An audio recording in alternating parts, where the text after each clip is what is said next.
Hello guys, আসসালামু আলাইকুম। সবাই কেমন আছেন? আলহামদুলিল্লাহ আমরা ভালো আছি। আমরা কিন্তু আজকে সর্বশেষ ডে অর্থাৎ ফাইনাল নিয়ে চলে আসছি এফএফডব্লিউএস এর ফাইনালে আমরা সপ্তমতম ম্যাচে কিন্তু দেখতে পাই দুইটি টিমের পয়েন্ট রাশ সহ অ্যাক্টিভ হয়ে যায়। এখানে কিন্তু রিফ্লেক্স ইউনাইটেড কিন্তু সর্বপ্রথম পয়েন্ট রাশ অ্যাক্টিভেট করে, তারপর কিন্তু আরএসকে করে। এখানে 7 নম্বর ম্যাচে কিন্তু আমরা দেখতে পাই আরএসকে এবং ডিকে কিন্তু বেঁচে আছে। এখানে কিন্তু আরএসকে ভুয়া করলে কিন্তু তারা চ্যাম্পিয়ন হয়ে যাবে। এখানে দেখা যাক আরএসকে কিন্তু 3টি প্লেয়ার রয়েছে। এখানে একের পর এক নক খেতে থাকেন এবং কুট্টুস কিন্তু ডিকের দিকে প্রেশার দিচ্ছিলেন।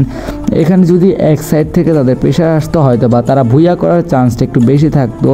সামনের থেকে আরসিও মারছে এবং পিছের থেকে ডিকেরাও কিন্তু তাদের মারছে। এই ক্ষেত্রে কিন্তু আরএইচকে এখানে পুরোপুরি ওয়াইপ আউট হয়ে যায়। এখানে কিন্তু 1 ভার্সেস 3-4 পজিশন হয়ে যায়। এখানে সামনের দিকে ডিকে রাকিব রয়েছে। এখানে কিন্তু তিনি পারবেন নাকি আরসি ভুয়া করে নিবে। এখন যদি আরসি ভুয়া করে নেয় এরপর কিন্তু আরেকটি ম্যাচ খেলাতে হবে।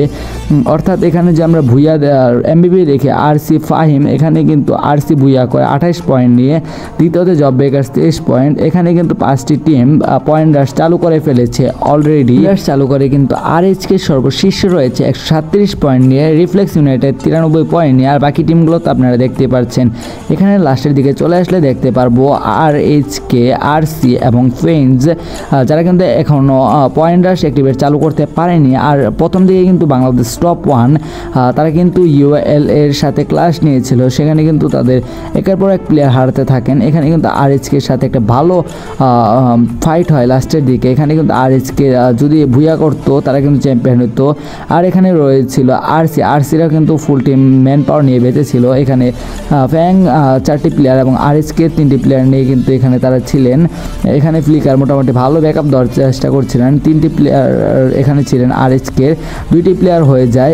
এই ম্যাচটি কিন্তু ভুয়া করলে কিন্তু আরএসকে চ্যাম্পিয়ন হয়ে যাবে। আরসি ভুয়া করলে কিন্তু আরসিও চ্যাম্পিয়ন হয়ে যেতে পারে। এখানে কিন্তু আরএসকেদের 19টা কিল পয়েন্ট হয়ে যায়, সেই ক্ষেত্রে কিন্তু আরসি ওয়েব খেয়ে যায়। এখানে আরসি যদি ভুয়া করতো তাহলেও কিন্তু আরএসকেদের পয়েন্ট এভারেজে কিন্তু তারা দ্বিতীয় স্থান নিয়ে কিন্তু তারা চলে যেতে পারতো। এখানে 4 ভার্সেস 3 একটা পজিশন দেখতে পাই। ফ্যাং ভার্সেস আরএসকে কিন্তু 52% চান্স ছিল এখানে ভুয়া করার দিক থেকে। আমরা কিন্তু এখানে আরএসকে ভার্সেস ফ্যাং একটি বড় সড়ো ফাইট দেখতে পারি। এখানে কিন্তু আরএসকে কিন্তু সিএসও চ্যাম্পিয়ন হয়ে গিয়েছিল, সেক্ষেত্রে কিন্তু তাদের অনেক বড় একটি পাওয়ার চলে আসে। এখানে কিন্তু তারা একের পর এক প্লেয়ার ডাউন করতে থাকে। ফ্লিকার, নেজাত একের পর এক প্লেয়ার ডাউন করতে থাকেন এবং লাস্ট প্লেয়ারকে মেরে কিন্তু চ্যাম্পিয়ন হয়ে যান। এর আগের বারের মতো টানা 2বার কিন্তু চ্যাম্পিয়ন হয়েছেন রেড হক্স ম্যানরা কিন্তু কমেন্ট বক্সে #রেড হক্স এবং আপনি যদি বাংলাদেশ টপ 1 ফ্যান হয়ে থাকেন তাহলে কিন্তু #বাংলাদেশ টপ 1 লিখে যাবেন।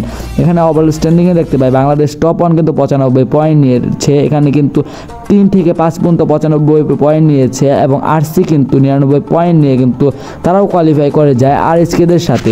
আর বাকি টিমরা কিন্তু মোটামুটি ভালো পজিশনে রয়েছেন। কংগ্রেচুলেশন রেড হক্স 173 পয়েন্ট নিয়ে কিন্তু তারা বাংলাদেশের চ্যাম্পিয়ন হয়ে যায় এবার। এবং এখানে সবচেয়ে খারাপ বিষয়টি হচ্ছে আমাদের জেবি কিন্তু এবার 9 নম্বরে রয়েছে। এখানে ডিকেও কিন্তু পিছিয়ে রয়েছে 11 নম্বরে ছিলেন। আমরা কিন্তু তাদের থেকে এগুলো আশা করিনি, আরও ভালো পারফরমেন্স আশা করেছিলাম তাদের থেকে। তো ভিডিওতে যদি একটু ভুল ত্রুটি হয়ে থাকে তাহলে কিন্তু কমেন্ট বক্সে বলবেন। আজকের মতো ভিডিও এই পর্যন্ত। লাইক, কমেন্ট, শেয়ার এবং সাবস্ক্রাইব করতে বলবেন না। আসসালামু আলাইকুম।